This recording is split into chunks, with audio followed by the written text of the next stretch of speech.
गइफम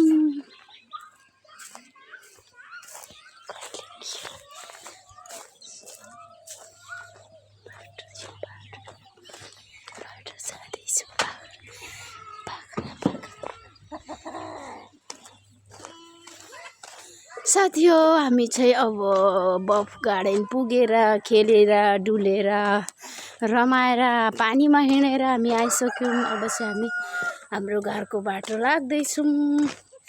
मेरो छोरी छ जुत्ता बोक्दैछ हिलोमा डुबेर लाउनु गाह्रो भएर। तराईमा यस्तो छ हेर्नुहोस् गाइस साथी हो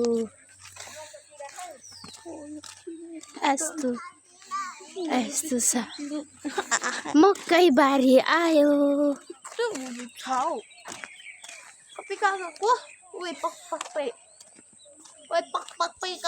लसुन त यसरी पो गर्नुपर्ने रहेछ दाइ।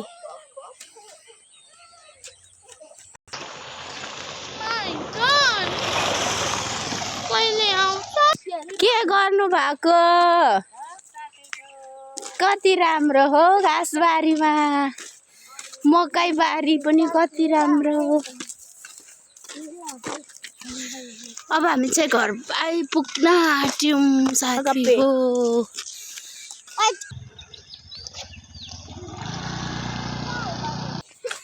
अब हामी घरतर्फ लाग्यौँ हाम्रो घर आउन आँट्यौँ